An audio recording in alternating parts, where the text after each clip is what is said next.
Dobar dan, ja sam Jelka Mihajlović, nastavnik elektronike u Elektrotehničkoj školi Rade Končar i danas nam je na redu da utvrdimo ono što smo naučili do sada. Znači, treba da utvrdimo poluprovodnike, njihovu strukturu, vrste poluprovodnika i formiranje PN spoja i njegovu polarizaciju. Utvrđivanje gradiva počet ćemo sa jednim videoklipom. Pogledajte. Da bi razumeli šta su poluprovodnički materijali i kako se prave PN spojevi, moramo da zaronimo u atomski svet. Trenutno najpoznatiji i najrasprostranjeniji poluprovodnik je silicijum. U kristalu silicijuma svaki atom je pomoću svoje 4 valentne elektrona vezan za susedna 4 atoma kovalentnim vezama. Na niskim temperaturama ovi elektroni ostaju u kovalentnoj vezi. Sa porastom temperatura neki od njih dobijaju termalnu energiju i izlaze iz veze, postaju slobodni, mogu da se kreću i provode elektricitet. U isto vreme upraženo mesto elektrona koji je zauzimao kovalentnu vezu i postao slobodan popunjavaju elektroni iz drugih kovalentnih veza. Da bi se ovi elektroni kretali, obično nije potrebna dodatna energija. Ovo upraženo mesto elektrona u kovalentnoj vezi nazivamo šupljinom koja se ponaša kao pozitivno naelektrisana čestica.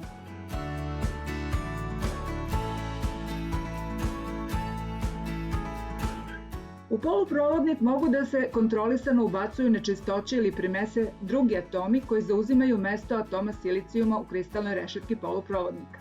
Ako taj novi ubačeni atom, ta primesa, ima 5 valentnih elektrona, 4 će graditi kovalentne veze sa susednim atomima silicijuma, a njegov 5. valentni elektron sasvim je slabo vezan i već na sobnoj temperaturi postaje slobodan elektron i kreće se kroz poluprovodnik.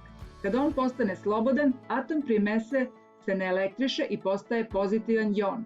Ovo dovodi do porasta broja slobodnih elektrona i takav poluprovodnik je bolji provodnik od čistog poluprovodnika. Broj ubačenih primesa, odnosno proces dopiranja, kontroliše se tehnologijom proizvodnje i ovakav poluprovodnik se zove poluprovodnik N tipa jer su u njemu negativno naelektrisani slobodni elektroni glavni nosioci naelektrisanja. Ove petovalentne primese zovu se i donori jer daju slobodne elektrone. A nečistoća koja ima 3 valentna elektrona takođe se može koristiti. Ona zauzima mesto jednog atoma silicijuma i takođe gradi 4 kovalentne veze, ali od njih je jedna nepotpuna. Već na sobnoj temperaturi elektron iz druge kovalentne veze popunjava tu šupljinu, ulazi u nepotpunu kovalentnu vezu. Tada se pokreće šupljina, a atom ubačene primese postaje negativno naelektrisan jon. Kao i u prethodnom slučaju, broj ubačenih primesa može da se kontroliše proizvodnom tehnologijom, pa broj šupljina u ovako dopiranom materijalu može biti mnogo veći od broja šupljina u čistom kristalu silicijuma. Ovakav poluprovodnik zove se poluprovodnik P tipa zbog velikog broja pozitivnih šupljina koje čine glavne nosioce naelektrisanja u njemu. Ove nečistoće koje se ubacuju zovu se akceptori jer one primaju elektrone. PN spoj je struktura formirana od poluprovodnika P i N tipa koji su jedan do drugog. PN spoj je osnovni element mnogih uređaja, npr. dioda. Ako se pozitivan napon dovede između P i N kraja PN spoja, to je diode, eksperimentalno se može zapaziti velika struja. Ako promenimo priključke i pozitivan kraj dovedemo na N deo, a negativan na P deo, struja praktično neće teći.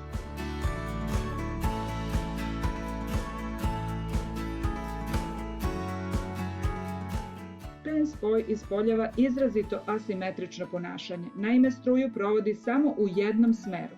Ovakvo ponašanje mu omogućava različite primene. Da bi razumeli ovu osobinu PN spoja, moramo se podsjetiti dva mehanizma koje dovode do usmerenog kretanja naelektrisanja, to jest do struje. To su difuzija i drift. Jedan od načina da razumemo difuziju je da zamislimo dve vrste različitih kuglica koje se nalaze na različitim mestima. Ako one mogu slobodno da se kreću u svim pravcima i smerovima, njihovo nasumično kretanje dovešće do toga da se njihova koncentracija u celom prostoru izjednači. Do struje drifta doći će pod uticajem električnog polja. Ovo polje utiče na pozitivne čestice da se kreću u jednom smeru, a na negativne da se kreću u suprotnom. Ako u prostoru postoji električno polje, postojaće i odgovarajuća raspodela potencijala u njemu. Smer električnog polja je smer u kom potencijal opada. Ovaj promenljivi električni potencijal se ponaša kao barijera koja sprečava prolaz na elektrisanje. Ovu činjenicu možemo da razumemo na osnovu sledeće analogije. Posmatrajmo telo koje se kreće određenom brzinom u gravitacionom polju. Ako se telo diže, gubi kinetičku energiju, povećava mu se potencijalna energija. Ako početna kinetička energija nije dovoljno velika, telo neće moći da pređe barijeru, ali ako je početna kinetička energija dovoljno velika, telo će moći da pređe barijeru i nastavit će da se kreće. Slično se i električni potencijal ponaša kao barijera nosiocima naelektrisanja i ako oni imaju dovoljnu kinetičku energiju, mogu da pređu barijere. Proces izrade PN spoja počinje od poluprovodnika N ili P tipa u koji se kontrolisano ubacuju primese suprotnog tipa. Da bi razumeli kako ova struktura radi i koji fizički procesi se odigravaju u njoj, posmatrajmo ovaj model.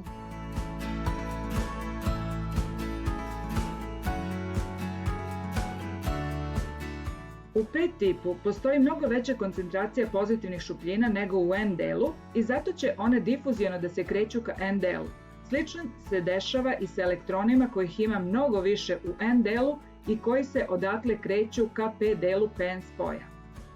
Difuzija elektrona i šupljina stvara oblast u kojoj nema ni slobodnih elektrona ni šupljina, u kojoj su ostala samo nekompenzovana nepokretna naelektrisanja jona akceptora i donora koji su ih stvorili. U N delu do granice tako ostaju pozitivni joni donora, a u P delu negativni joni akceptora. Ovakva prostorna raspodela naelektrisanja stvara električno polje. Električni potencijal duž ovakvog polja ponaša se kao barijera koja sprečava dalje kretanje elektrona i šupljina. Ravnoteža se dostiže kada se izjednače struja difuzije i struja drifta. Potencijalna barijera je prepreka za struju kroz PN spoj. Moguće je promeniti visinu ove potencijalne barijere priključivanjem napona na krajeve PN spoja. Kada se na PN spoj priključi baterija, čiji se plus kraj dovede na P deo, a minus kraj na N deo PN spoja, visina barijere se smanjuje, pa barijera nije dovoljno velika da zaustavi difuziju nosilaca naelektrisanja kroz PN spoj i struja teče. Kažemo da je PN spoj direktno polarisan.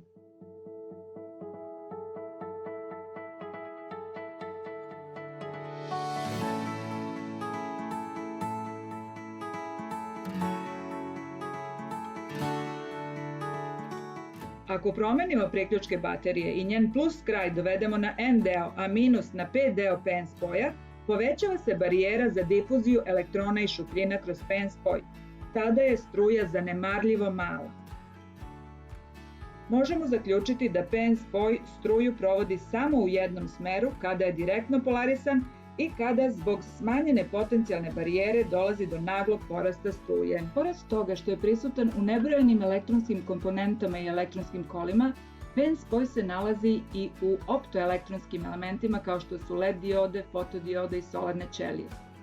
Svetlo koje emituju LED diode nastaje zbog fizičkog fenomena rekombinacije. U procesu rekombinacije slobodni elektroni zauzimaju šupljine, oni kao čestice nestaju i oslobađa se energija. Kod određenih materijala pri direktnoj polarizaciji ova energija se emituje kao svetlosna. Što je veća rekombinacija elektrona i šupljina, intenzitet emitovane svetlosti biće jači.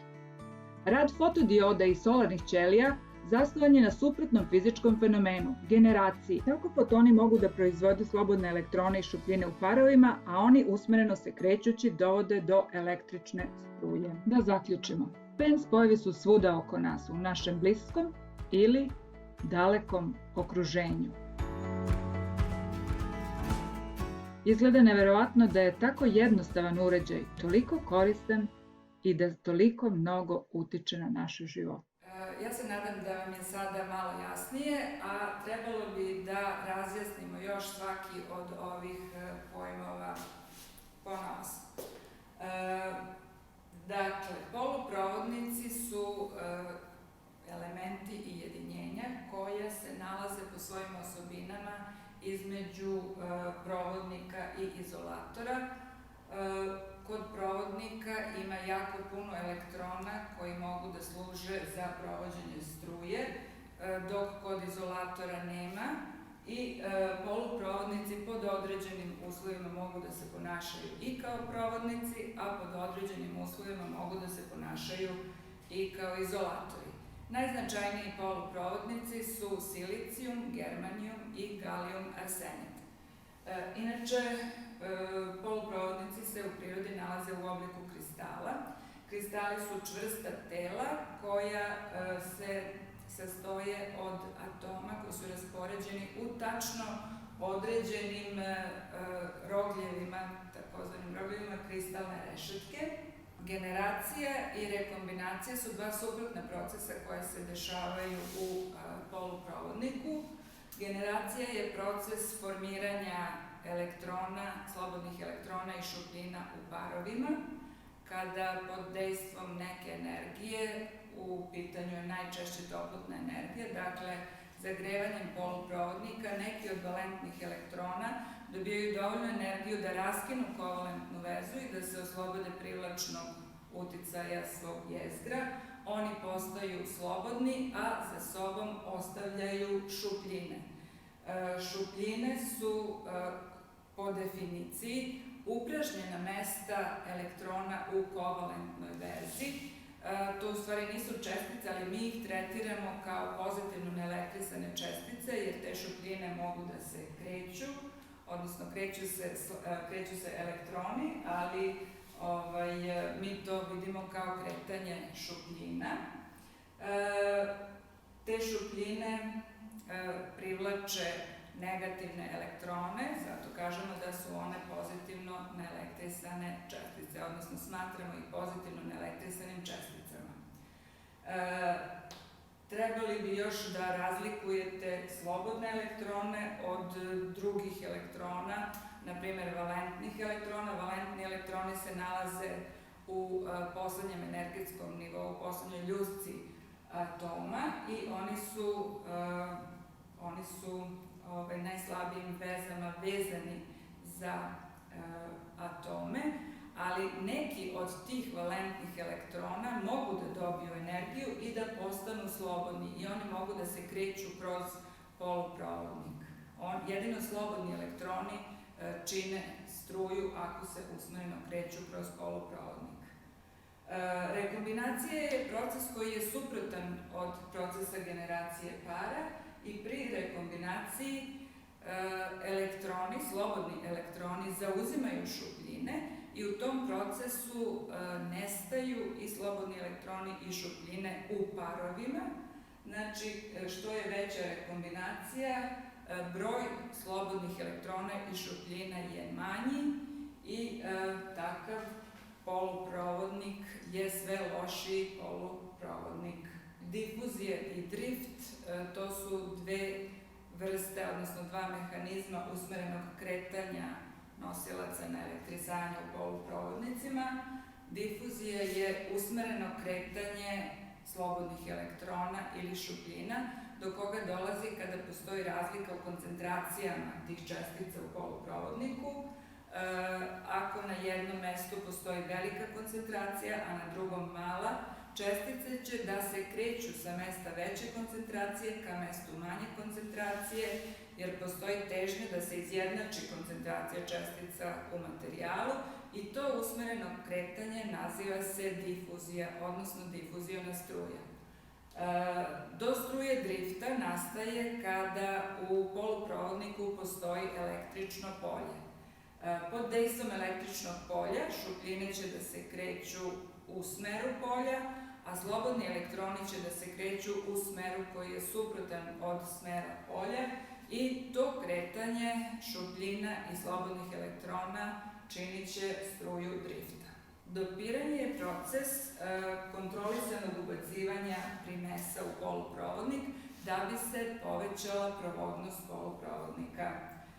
Primese su strani atomi koji se ubacuju da bi se povećala ta provodnost. U primese spadaju trovalentne i petovalentne primese. Trovalentne primese zovu se akceptori ili primese P tipa, a petovalentne primese zovu se donori ili primese N tipa.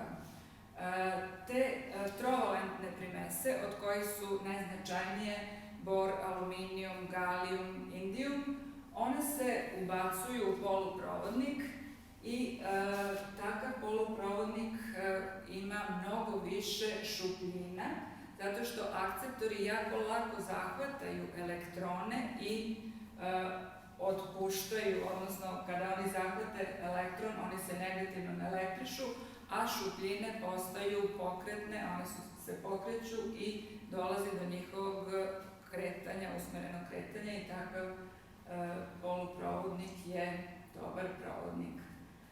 Donori su petovalentne primese, znači to su fosfor, arsen, antimon. Kada se ubaci ta petovalentna primesa u poluprovodnik, atom donora daje slobodan elektron, jer to je taj njegov petivalentni elektron koji mu nije potreban za građenje kovalentnih veza. Njegove 4 valentne elektrona grade 4 kovalentne veze sa susednim atomima silicijuma, a taj petivalentni elektron postaje slobodan elektron i koliko ubacimo atoma donora u poluprovodnik, toliko će u njemu da se stvori slobodnih elektrona. Donori daju elektrone, u takvom poluprovodniku ima mnogo više slobodnih elektrona nego što ima šupljina. Pošto su elektroni negativni, ovi donori se zovu primese N tipa, a poluprovodnik u koji su ubačene primese N tipa, odnosno donori, zove se poluprovodnik N tipa. Isto tako i poluprovodnik P tipa je poluprovodnik u koji se ubacuju primese P tipa, odnosno akceptori, a to su, odnosno zovu se primese P tipa, zato što u takvom poluprovodniku pozitivne šupljine su glavni nosioci elektrisanja, ima ih mnogo više nego što ima slobodnih elektrona. Došli smo do PN spoja.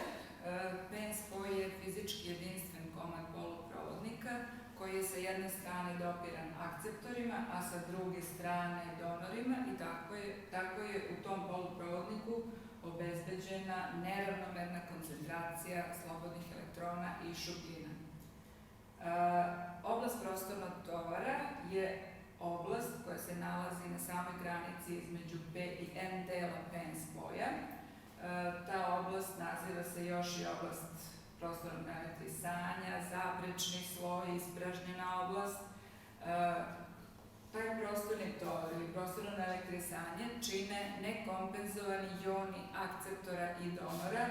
Joni akceptora se nalaze u P delu i oni su negativno naelektrisani, a joni donora se nalaze u N delu i oni su pozitivno naelektrisani. Ova nepokretna naelektrisanja čine da se u toj oblasti formira električno polje usmereno od pozitivnog prostornog elektrisanja, znači od N dela ka negativnim ionima, to jest ka P delu. Potencijalna barijera ili kontaktna razlika potencijala je razlika potencijala koja se javlja na kontaktu dva materijala, odnosno nehomogenosti materijala. Polarizacija znači priključivanje na jednosmerni izvor napajanja. Mi PN spoj možemo da polarišemo direktno i inverzno. Direktno polarisan PN spoj je onaj PN spoj kod koga je P deo na većem potencijalu nego N deo, odnosno kod koga se na P deo PN spoja dovodi pozitivan kraj spoljašnjeg izvora napajanja, a na N deo negativan. A inverzno polarisan PN spoj je PN spoj kod koga je na P deo doveden manji napon nego na N deo. Napon praga provođenja je napon pri kome struja počinje da teče kroz PN spoj i taj napon praga provođenja za silicijumske PN spojeve iznosi između 0,6 i 0,7 volti, a za germanijumske PN spojeve između 0,2 i 0,4 volta. Inverzna struja je struja koja teče pri inverznoj polarizaciji Kod PN spoja, kod silicijumskog PN spoja, inverzna struja je reda nanoampera, a kod germanijumskog PN spoja inverzna struja je reda mikroampera. Ja sam za kraj spremila neki kviz. Ako hoćete, možete da odete na sajt www.kahoot.it i da unesete PIN za igru 04580777. Pojavit će se kviz o poluprovodnicima i možete da proverite vaše znanje. Hajde sada da uradimo jedan zadačić. Nacrtat ću PN spoj. Evo, PN spoj. Ovde je napon, na primjer, plus 5 volti. Ovde plus 6 volti. Hoću da mi kažete da li je ovaj PN spoj direktno ili inversno polarisan i da li provodi struju.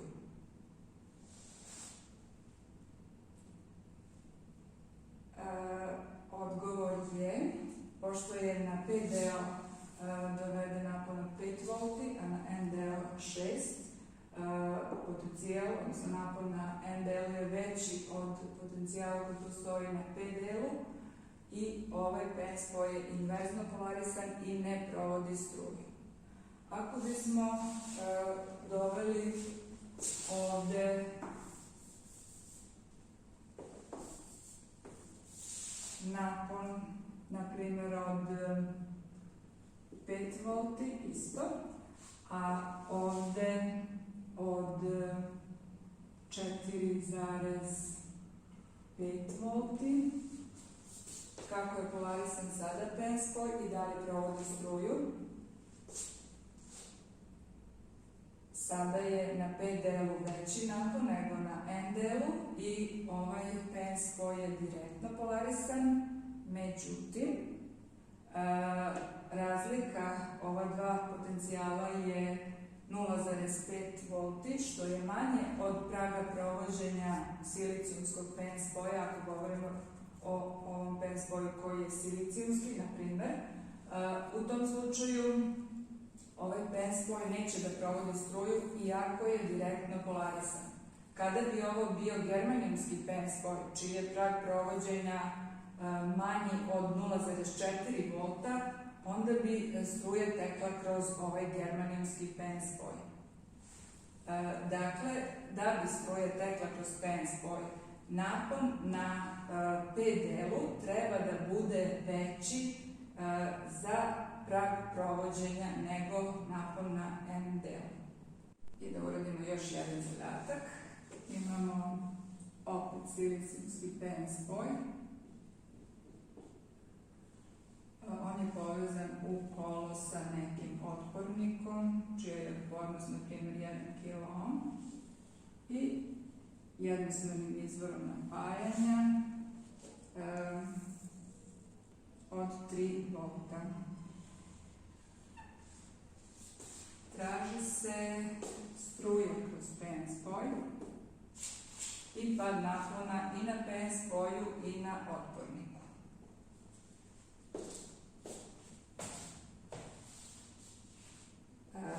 Prvo gledamo da li će struja uopšte da teče kroz ovaj PN spoj. PN spoj je kako polarisan? Tako je, PN spoj je inverzno polarisan, što znači da on neće da provodi struju. Dakle, struja će da bude jednaka nuli.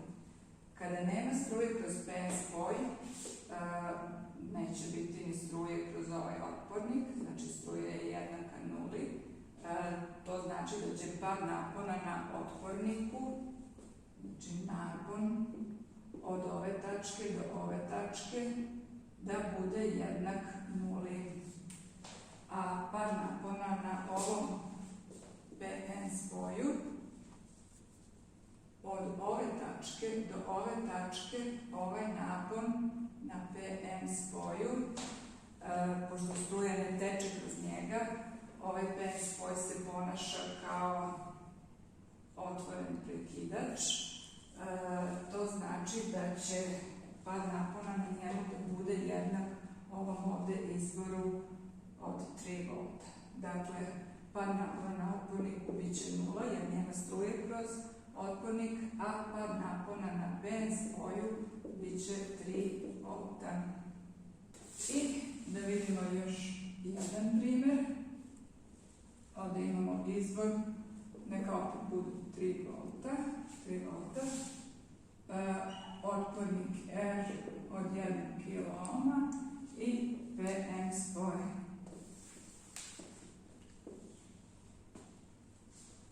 Traži nam se struja kroz PN spoj, pad napona na ovom otporniku u R i pad napona na ovom PN spoju. Sada je PN spoj polarisan direktno, to znači da će da teče struja kroz PN spoj, a kada struja krene kroz PN spoj, napon na njegovim krajevima ostaje približno konstantan i jednak naponu praga provođenja. To znači da će napon u PN, pad napona na PN spoju, da bude jednak ako je ovo silicijumski PN spoj i ako je njegov prag provođenja, na primjer, 0,6 V, onda će ovaj napon da bude 0,6 V. Struja koja teče kroz ovaj otpornik, odnosno kroz cijelo kolo, bit će jednaka napon u ovoj tački, manje napon u ovoj tački, odnosno potencijal E minus UPN kroz R. To je 3 V minus 0,6 V kroz 1 kOhm. Struja kroz cijelo ovo kolo bit će jednaka 2,4 V kroz 1 kOhm, 2,4 mA. To bi bilo sve za danas. Hvala na pažnji.